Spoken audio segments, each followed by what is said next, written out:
अस्सलाम वालेकुम, good evening.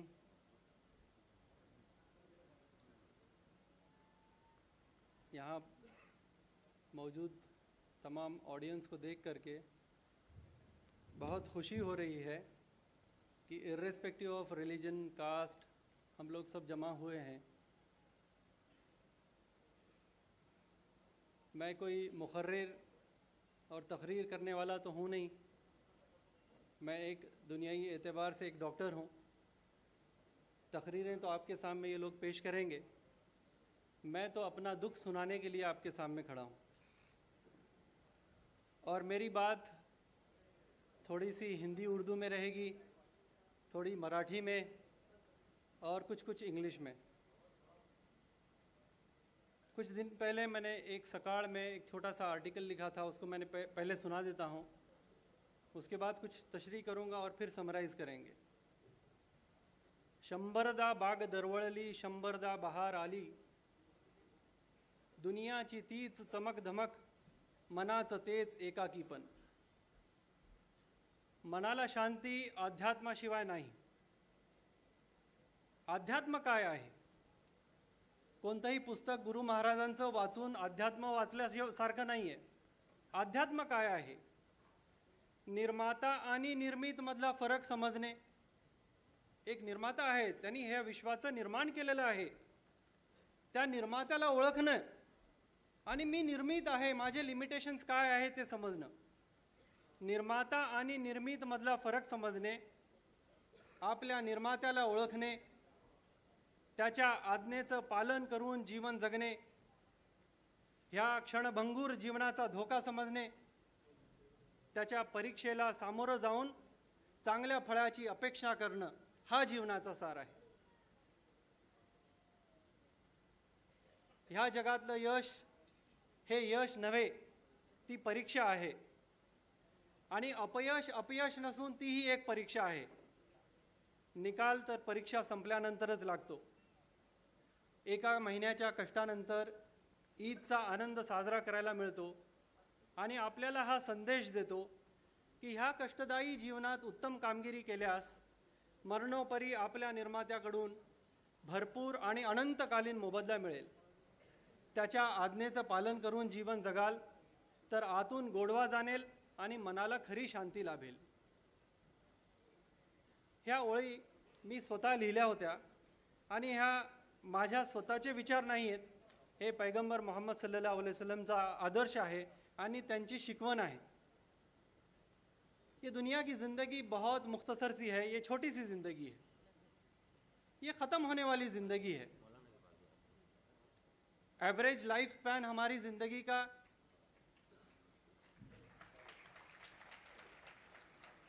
मौलाना रियाजुद्दीन फारूकी साहब तशरीफ़ लाए हैं। हमारी ज़िंदगी का एवरेज लाइफ स्पैन ये 60 से 70 साल के बीच में है।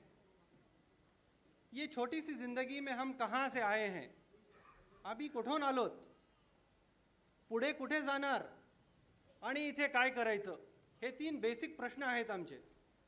की मी कुठून आलोय, मला इथे काय करायचंय आणि मी पुढे कुठे जाणार, ह्या प्रश्नांची उत्तरे आम्हाला शोधायलाच पाहिजे।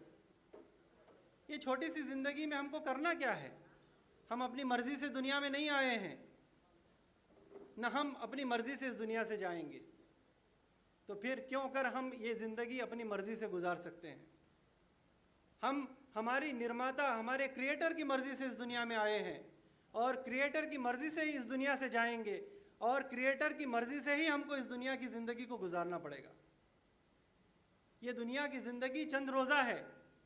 किसी शायर ने कहा है, तुझे पहले बचपन ने बरसों खिलाया, जवानी ने फिर आके मजनू बनाया, बुढ़ापे ने फिर आके क्या क्या सताया, अजल मौत कर देगी तेरा बिल्कुल सफाया।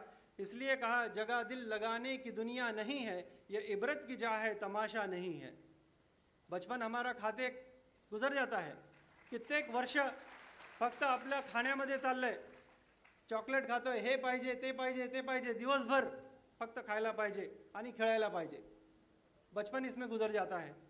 जवानी आती है और इंसान लैला मजनू बन जाता है और उसको एक धुन सवार हो जाती है एक जवानी का झोंका गुजर जाता है, और वही इंसान जो घंटों आईने के सामने अलग अलग एंगल से अपने आप को देखता है और थोड़े दिन बीत जाते हैं, अपनी शक्ल आईने में देखने के लिए वो पसंद नहीं करता। जवानी ने फिर आके मजनू बनाया, फिर बुढ़ापे ने फिर आके क्या क्या सताया। एक लंबा बुढ़ापा है। डॉक्टर साहब आए नहीं आज हॉस्पिटल, क्या हो गया? अरे उनको डायबिटीज़ हो गया, उनको हार्ट का प्रॉब्लम शुरू हो गया, उनके कमर में दर्द हो गया, स्पॉन्डिलोसिस हो गया, ब्लड प्रेशर हो गया। आहिस्ता आहिस्ता अभी जवानी को हमने चेरिश भी नहीं किया था कि बुढ़ापा शुरू हो जाता है, और फिर मौत सबको वाइंड अप करके निकल जाता है। कि अभी हमारी प्रैक्टिस सेटल हुई थी, अभी हम लोग सेटल हुए थे कि मौत ने बीमारियों ने आकर घेरा और मौत ने अचानक उड़ा लिया। ये दुनिया की ज़िंदगी है, ये धोखा है। इसलिए कुरान में अल्लाह ताला ने फरमाया, जिसका मफ़हूम है कि ये मच्छर का पर है, ये मकड़ी का जाला है, ये धोखे का घर है, ये खेल तमाशा है। असल ज़िंदगी मौत के बाद की ज़िंदगी है। लामहदूद ज़िंदगी, कभी ख़त्म होने वाली ज़िंदगी नहीं है। ये छोटी सी ज़िंदगी में हमने पैसे को ही सब कुछ समझा। आज हम किसको कामयाब कहते हैं? सक्सेसफुल कौन आहे? कोण आहे ज्याच्याकडे बँक बॅलन्स जास्त आहे, ज्याची डिग्री मोठी आहे, ज्याचं नाव खूप आहे, ज्याची प्रसिद्धी खूप झाली, ज्याचं नाव सगळीकडे झालं, तो तो तो कामयाब आहे, तो सक्सेसफुल आहे। आणि ज्याच्याकडे काहीच नाही, त्याची डिग्री छोटी, ज्याच्याकडे खायला पैसे नाही आहेत, ज्याचं बँक बॅलन्स नाही आहे, ज्याच्याकडे काहीच नाही आहे, तो फेल्युअर माणूस, तो फेल झाला। ही पूर्ण दुनियाने एक डेफिनेशन दिली, पण एक डेफिनेशन त्या निर्मात्याने दिलेली आहे, जी डेफिनेशन आहे कि जो जहन्नम की आग से बचा लिया गया और जन्नत में दाखिल हो गया, वो है कामयाब। और दुनिया की ज़िंदगी तो खेल तमाशा है। यहाँ इंसान आकर मेहनत करता है और रात दिन एक करता है और उसको खूब पैसे कमाता है। किसी शायर ने कहा है, यही धुन है तुझको रहूं सबसे आला, हो जीनत निराली हो फैशन निराला, तुझे हुस्न जाहिर ने धोखे में डाला, क्या जिया करता है यूं ही मरने वाला। मरने वाला ऐसा नहीं जीता, मरने वाले के जीने के अंदाज ऐसे नहीं होते जैसे एक इंसान आज हमारे जीने के अंदाज हैं। थोड़ा सा पैसा आ गया तो मोबाइल पकड़ने का स्टाइल अलग, और चलने का स्टाइल अलग, और हाथों में अंगूठियां पहनने का स्टाइल अलग। उसके चलने में मस्ती है, उसके चलने में शान है, और अकड़ महसूस होती है, बात करने में अकड़ होती है। थोड़े से पैसे मिल गए, थोड़ी सी ओहदा मिल गया, थोड़ी सी कुर्सी मिल गई, तो उसकी चाल और ढाल बदल जाती है। इसकी तरफ बता रहा है कि मरने वाला, किसी को मैं बताऊं कि आपको ब्रेन ट्यूमर हो गया और 6 महीने में आप मरने वाले हैं, न बीवी में उसका दिल लगे, न बच्चों में दिल लगे, न कारोबार में दिल लगे, मौत को रात दिन इंतज़ार में है। हो सकता है वो ट्यूमर वाला 6 महीने के बाद मरे और मैं 6 दिन में मर जाऊं, उससे पहले मर जाऊं। मैं मरने वाला हूं। मेरे ज़िंदगी के जीने के तर्ज ऐसे नहीं होते। अफसोस कि हमने दुनिया की कामयाबी को सब कुछ समझा, लेकिन it's not bed of roses, it's a plant of रोज। ये गुलाब की गद्दी और गुलाब का बेड नहीं है। खुशियाँ हमेशा नहीं रहती, यहाँ तो परेशानियाँ हमेशा रहती हैं। जैसे गुलाब के झाड़ के ऊपर कांटे हमेशा रहते हैं, गुलाब का फूल कभी कभी आता है। कली जब खिलती है तो हम खुशी से झूम उठते हैं कि कितना अच्छा लग रहा है, और उसकी खुशी 2-3 दिन बाकी रहती है कि वो मुरझा जाती है, उसकी पंखुड़ियाँ गिर जाती हैं और वो सूख जाता है। वैसे ही हमारा जीवन है, खुशी कभी कभी आती है और अभी हमने चेरिश भी नहीं किया था कि ख़त्म हो जाती है, लेकिन कांटे हमेशा लगे रहते हैं। मेरे पास पेशेंट आते थे, कभी कभी अपॉइंटमेंट फॉलो नहीं करते थे, तो मुझे गुस्सा आता था पहले कि भाई आपको बड़े मुश्किल से अपॉइंटमेंट मिल रही है और आप नहीं आते हैं। तो जब लोगों ने अपनी कथाएं सुनाई, व्यथाएं सुनाई, तो जब पता चला कि कितने दर्द हैं। मुझे तो कोई दर्द नहीं है, अल्लाह ताला ने सब कुछ दिया है, लेकिन कितने परेशान हाल हैं ये लोग। इनके पास खाने के लिए नहीं है, घर में कमाने वाला नहीं है, और घर के पहनने के लिए कपड़ा नहीं है, कितने परेशानियों के साथ है। हमको दूर से देखने के बाद उनका दर्द समझ में नहीं आता। इसलिए किसी शायर ने कहा है, साज से जो सुर निकली है वो सब ने सुनी है, तार पे जो बीती है वो किस दिल को पता है। जिसके ऊपर बीत रही है उसी को पता चलता है कि क्या तकलीफ उसको हो रही है। कितनी तकलीफ़ों का जहान है ये दुनिया की ज़िंदगी, ये खुशियों का जहान नहीं है, ये खुशियों का जहान नहीं है। और यहाँ न्याय भी नहीं हो सकता। मेरे जैसा डॉक्टर अपने बच्चे को रोज़ 1000 रुपये के चॉकलेट दे सकता है, लेकिन एक गरीब का बच्चा 100 रुपये की दवा नहीं मिलती इसलिए मर जाता है। ये कहाँ का न्याय है? ये कहाँ का न्याय है? एक करप्ट पॉलिटिशियन हजारों करोड़, हमको गिनने भी नहीं आता, इतने हजारों लाखों करोड़ कमा रहा है, और एक गरीब इंसान खाना नहीं मिलता इसलिए रात भर रो के सो रहा है। ये कहाँ का न्याय है? ये न्याय नहीं है। तो न्याय होना चाहिए। न्याय कहाँ है? हमको नजर नहीं आता। यहाँ तो भ्रष्टाचारी लास्ट तक ऐश में जिंदगी गुजार के चले जा रहा है और गरीब सिसक सिसक के मर रहा है। यहाँ न्याय नहीं है तो न्याय कहाँ होने वाला है? हर एक का दिल आवाज दे रहा है, पुकार रहा है कि इसके साथ न्याय होना चाहिए, इसके साथ अन्याय नहीं हुआ तो न्याय कहाँ होगा? अगर दुनिया आपने जला दिया सब खत्म हो गया, हमने दफना दिया सब खत्म हो गया, तो फिर न्याय कहाँ हुआ? न्याय तो होने वाला है और दोबारा वो क्रिएटर जिसने हमको एक मर्तबा पैदा किया है वो दोबारा जिंदा करेगा और अपने सामने खड़ा करेगा और पूरी जिंदगी का हिसाब लेगा। हमको हिसाब देना है। हमने ये भूल गए। हमने अपनी जिंदगी का मकसद नहीं समझा। चंद रुपयों को कमाना और थोड़ी डिग्री को हासिल करना हमारी अपनी जिंदगी का मकसद समझे। हमने अपने क्रिएटर को नहीं पहचाना और ये सबसे बड़ी गलती हुई है। और हमने अगर अपने क्रिएटर को पहचाना है तब हमने उसको उतना इंपॉर्टेंस नहीं दिया जितना देना चाहिए। और हमने अपने क्रिएटर को पहचाना भी है तब भी हमने उसके अंदर पार्टनर्स बना दिए हैं। मैं अपने बीवी से जाकर के कहूं की प्रिय, मी तुझ्यावर खूप प्रेम करतो, माझं प्रेम तुझ्यासाठी 90% आहे आणि 10% बाजूवालीवर आहे, हा? तर ती ऍक्सेप्ट करेल? चप्पल निकाल के मारेगी वो, हा? एक व्यक्ती आपल्या प्रेमामध्ये भागीदार ऍक्सेप्ट करत नाही तो निर्माता आणि विधाता आपल्यामध्ये भागीदार कसा ऍक्सेप्ट करेल? हे आपल्याला समजायला पाहिजे। हे आपल्याला समजायला पाहिजे। त्याच्यासाठी प्रयत्न करायला पाहिजेत। आजवर आपण प्रयत्न केलेलेच नाहीयेत। फक्त आपली जी सगळी टेक्नॉलॉजी आहे ती फक्त शरीरासाठी आहे। कन्सेप्शन गर्भधारणेपासून मृत्यूपर्यंत सायन्सने खूप तरक्की केली आणि प्रगती केलेली आहे, पण त्याचा सगळा प्रगतीचा केंद्रबिंदू फक्त शरीर आहे आणि आत्म्यासाठी आपण काही केलेलं नाहीये। त्याच्यामुळं आज उदासीनता येते, टेन्शन आणि डिप्रेशन, सगळीकडे टेन्शन आणि डिप्रेशन। कारण काय? शरीरासाठी तर खूप मेहनत केली, मी सबसे अच्छा खाना मुझे चाहिए, सबसे अच्छा कपड़ा मुझे चाहिए, रहने के लिए घर मुझे अच्छी चाहिए, गाड़ी मेरी सबसे भारी चाहिए, लेकिन उस रूह का क्या? उस रूह की ग़िज़ा, उस आत्मा की ग़िज़ा के बारे में हमने सोचा नहीं। इसलिए शरीर तो हो गया दनकट और बड़कट और आत्मा हो गया कमज़ोर। अब दोनों के अंदर मिसमैच हो गया। अब बैलगाड़ी के दो बैल चल रहे हैं, एक बैल आगे आगे चले जाए और दूसरा पीछे पीछे हो जाए तो उसकी बैलगाड़ी तो चल ही नहीं सकती। ये दोनों को साथ में लेकर चलेगा। जहां हम शरीर की फिक्र कर रहे हैं, आत्मा की भी हम वैसे ही फिक्र करें। ये आत्मा उस क्रिएटर का हुक्म है, उस क्रिएटर के हुक्म से ये दिल धड़कता है और आदमी चलता फिरता है। जैसे ही उसका हुक्म खत्म हो जाएगा ये हार्ट धड़कना बंद कर देगा और इंसान मर जाएगा। उस आत्मा की हमने कोई फिक्र नहीं की, इसलिए आज टेंशन और डिप्रेशन और उदासीनता है। और आज पूरी दुनिया में आत्महत्या हो रही है और सुसाइड हो रहा है। आपको सुनकर यकीन नहीं आएगा, हर 40 सेकंड में एक आदमी अपनी जिंदगी को अपनी खुशी से खत्म कर रहा है। हर 40 सेकंड में, हर 40 सेकंड में। और behind every successful suicide there are 20 failed attempts. Right now I have a patient in my hospital.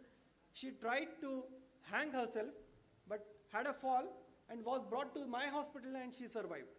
So this is a failed suicide. So behind every एक सुसाइड सक्सेसफुल होने के पीछे 20 अटेम्प्ट है। मैंने रात में कैलकुलेट किया उसको कि रोजाना 23,400 लोग अपनी जिंदगी को खत्म करने की कोशिश कर रहे हैं। आज जो दिन गया उसमें 23,400 लोगों ने अपनी जिंदगी को अपनी खुशी से खत्म करने की कोशिश की। ये इंसान खुदकशी क्यों कर रहा है? सुसाइड क्यों कर रहा है? पहला रीजन पॉवर्टी, गरीबी। गरीबी, खाने को नहीं है, पहनने को नहीं है, दवाई के लिए मेडिसिन के लिए पैसा नहीं है, गरीबी है। इसके लिए हमारे जितने रिक्वायरमेंट्स हैं वो पूरे नहीं हो रहे, उसके वजह से टेंशन आ रहा है, स्ट्रेस आ रहा है, उसकी वजह से सुसाइड कर रहा है आदमी। बीमारियों की वजह से सुसाइड कर रहा है कि अब बीमारी हो गई, कैंसर हो गया, इसका कोई इलाज नहीं है, ब्रेन ट्यूमर हो गया, अब इंसान सुसाइड की तरफ मायल हो रहा है। ड्रग्स, अल्कोहल, इससे आदमी तबाह हो जाता है, पूरी फैमिली तबाह हो जाती है, पूरी सोसाइटी बर्बाद हो जाती है, और उसकी वजह से सुसाइड के रेट बढ़ रहे हैं। तो सबसे कॉमन कॉजेज क्या हैं? Tension, stress, depression, psychological problems, poverty, disease और लव अफेयर्स। ये सारे प्रॉब्लम्स अल्टीमेटली ये गलत तरीके की वजह से ड्रग्स के ज़िंदगी में आना, और किसी के ऊपर जुल्म होता है तो वो जुल्म की वजह से टेंशन में जाता है, ये सब सुसाइड के कारण है। और पूरी इंसानियत, जापान, मैं 2004 में जापान गया तो वहाँ बुलेट ट्रेन के स्टेशन के ऊपर होर्डिंग लगी हुई है, life is precious, don't commit suicide.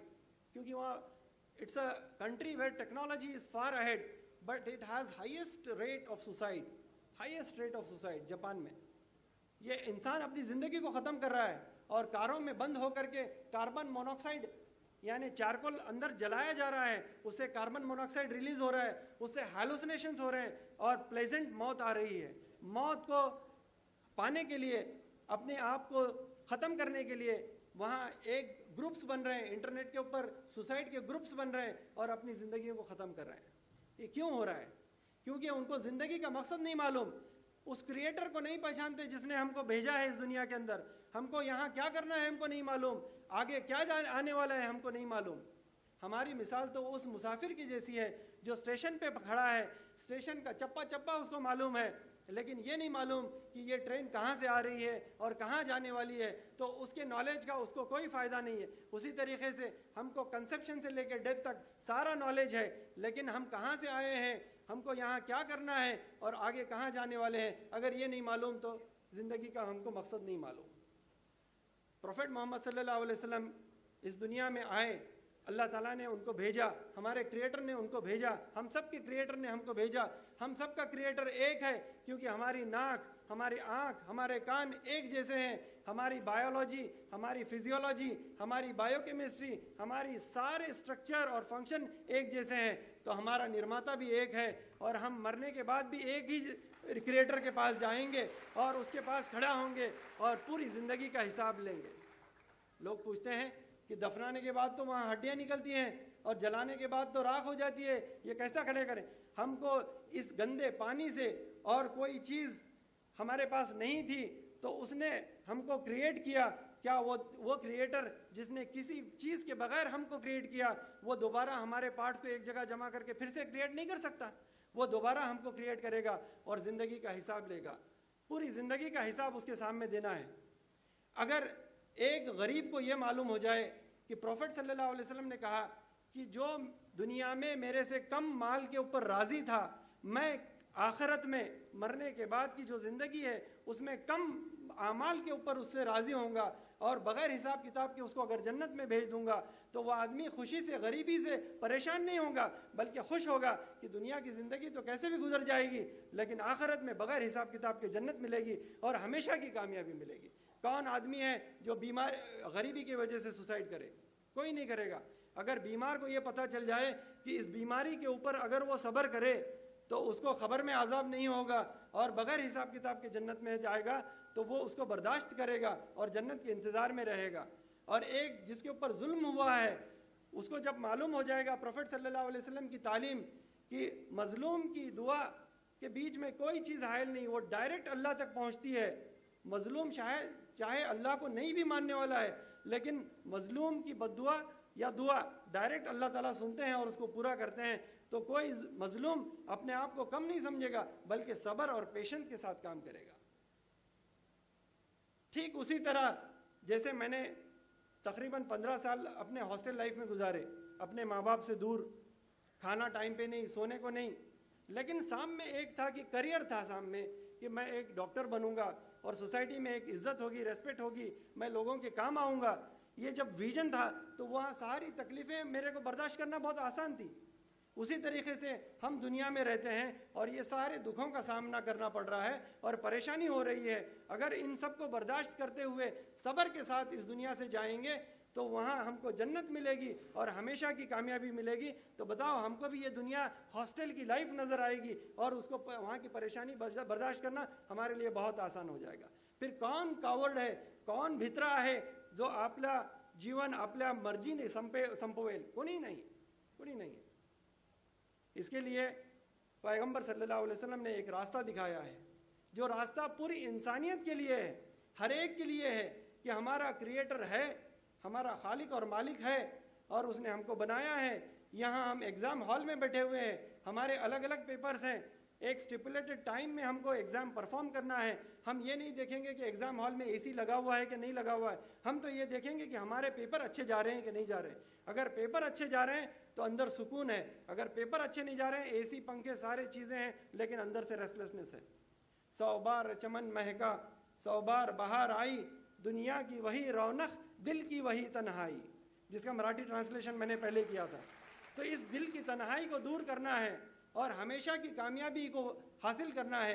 तो अल्लाह ताला कुरान में फरमाते हैं, जिसका बिस्मिल्लाहिर्रहमानिर्रहीम, वलिमन खाफ मकाम रब्बिही जन्नतान, कि जो मेरे सामने खड़े होने से डर गया, कि जिसको ये डर बैठ गया कि एक क्रिएटर है जिसका कैमरा लगा हुआ है, मेरी वीडियो रिकॉर्डिंग हो रही है, मैं झूठ कैसे बोल सकता हूँ, मैं धोखा किसको कैसे दे सकता हूँ, मेरी सारी रिकॉर्डिंग हो रही है और पूरी ज़िंदगी का हिसाब देना है, उसके सामने खड़ा होकर हिसाब देना है। तो फिर अल्लाह ताला फरमा रहे हैं कि जो मुझसे डर गया, मेरे सामने खड़े होने से डर गया, उसके लिए मैं 2 जन्नतें दूंगा।